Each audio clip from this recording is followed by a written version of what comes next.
Marc est un étudiant qui adore partager ses moments de vie sur Instagram. Un jour, après avoir réussi un examen difficile, il décide de poster une photo de sa carte étudiante à côté de son résultat pour partager sa joie avec ses amis.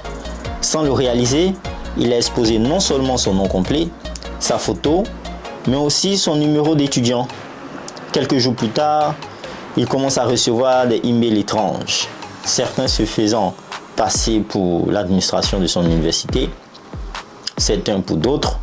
Ces mails demandaient des informations supplémentaires ou redirigeaient vers des sites assez louches.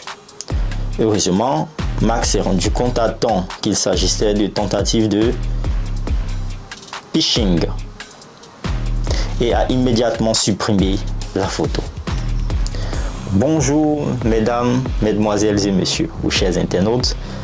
Face à cette situation, Mac ne sait que faire. Et aujourd'hui, nous avons notre spécialiste ici, Abdou, de tout ce qui est informatique et gestion des réseaux sociaux, qui est spécialiste en la matière, qui va nous en parler. Bonjour monsieur Abdou, comment allez-vous? Bonjour, je vais bien et toi? Oui, ça va. Bien, aujourd'hui, nous allons parler d'un sujet très important. J'espère que vous allez bien. Très bien, merci. Moi également. Nous allons parler d'un sujet très important qui est la confidentialité.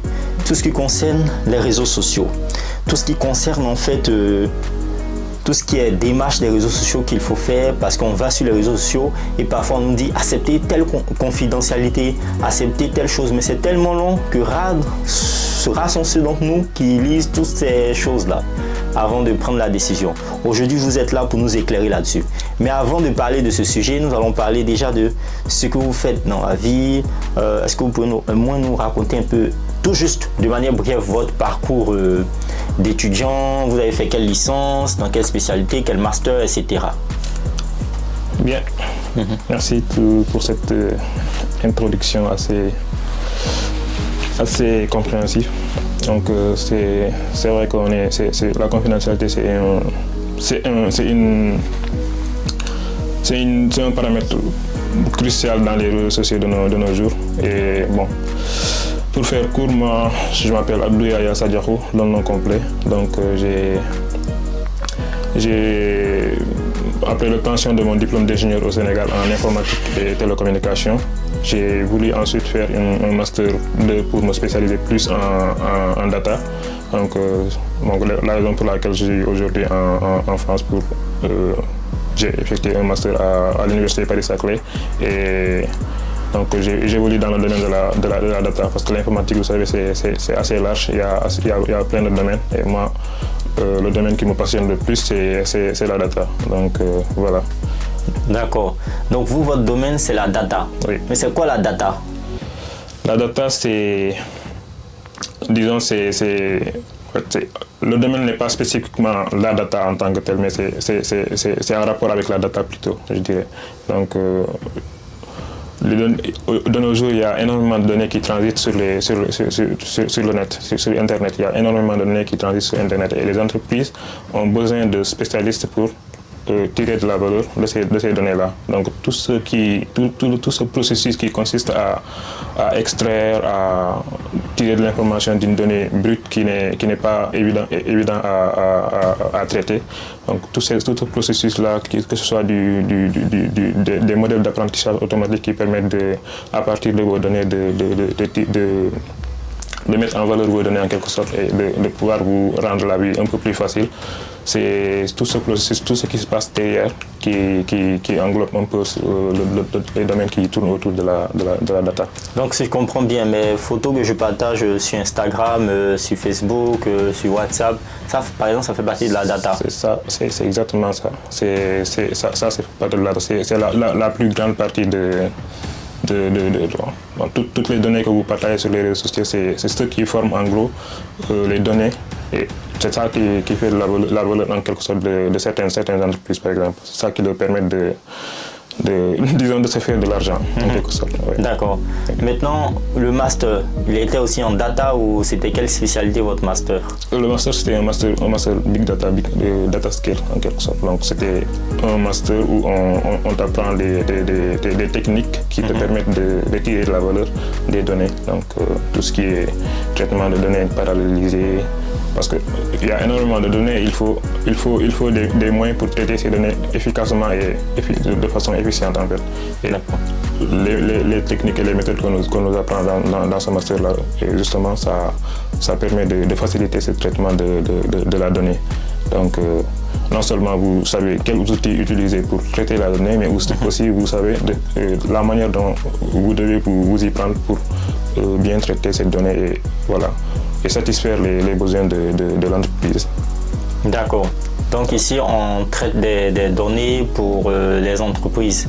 Ça veut dire, par exemple, l'RATP, par exemple, qui veut faire, sans faire de publicité, qui veut faire un pass Navigo pour tout le monde. Et chaque personne qui vient s'inscrire, par exemple, pour avoir une carte de bus, une carte Navigo, vous pouvez traiter toutes ces données-là pour grouper ces personnes par âge, par tranche d'âge, par tranche de vie, etc. C'est un peu ça? C'est ça. Sauf que dans ce cas-ci, la donnée est déjà, la donnée est déjà mise en forme parce que quand vous allez vous inscrire auprès de la RATP, vous renseignez souvent des informations bien spécifiques, comme par exemple votre nom, votre prénom, votre date de naissance, une photo de profil. C'est différentes informations qui sont assez bien structurées. Donc ça, c'est des données que vous renseignez déjà. Elles sont énormes et il faut bien évidemment des outils pour les traiter. Mais il y a moins d'efforts à fournir pour ces données-là que, par exemple, quand vous êtes sur les réseaux sociaux et que vous partagez des informations sans pour autant que vous suivez une logique bien définie, par exemple.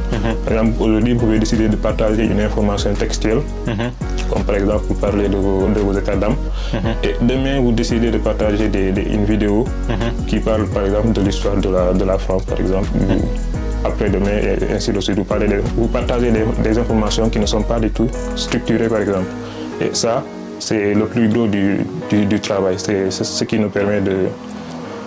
c'est un peu ce qui nous occupe le plus en fait. Donc mettre cette donnée non structurée, prendre cette donnée non structurée, la mettre en forme et en tirer de la valeur.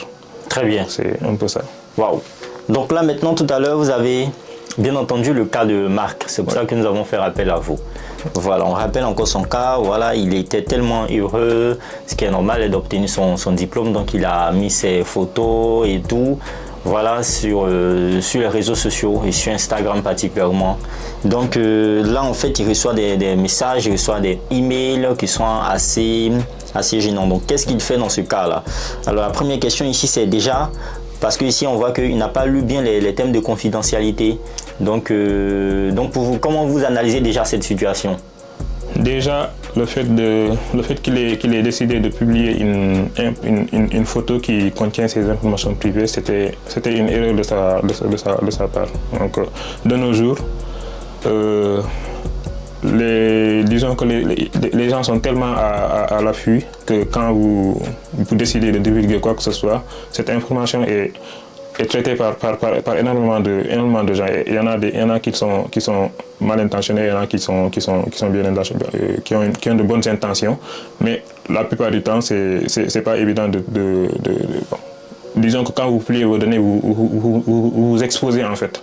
Donc c'est le cas de Marc ici. Il a plié une photo qui contient des informations personnelles qui peuvent l'identifier. Donc une information qui peut l'identifier facilement. Et c'est à partir de cette information-là que des gens qu'on appelle souvent le terme hacker, qui est utilisé pour les désigner, ces gens-là ont pu récolter cette information-là parce que c'est une information qu'il a publiée, donc elle est accessible à tout le monde. Généralement, quand vous publiez vos informations et que vous n'avez encore rien fait concernant vos paramètres de confidentialité, cette information par défaut, elle est publique. D'accord. Donc généralement, c'est pas tout le temps, mais généralement, elle est publique. Et quand elle est publique, ça veut dire que tout le monde y a accès. Et les hackers y ont également accès. Et c'est ce qui est arrivé à Marc. il a publié une information, les hackers l'ont récupéré et à partir de ça, ils l'ont identifié. Et donc du coup, il se retrouve à recevoir des spams. D'accord.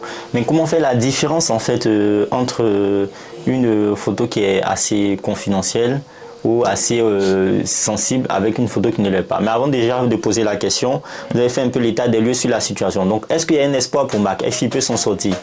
Oui, il y a un espoir pour Marc.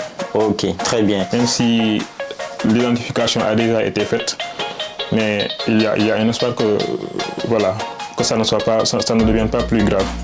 Très bien. Que ça l'est déjà. Ok. Donc, merci déjà pour l'introduction.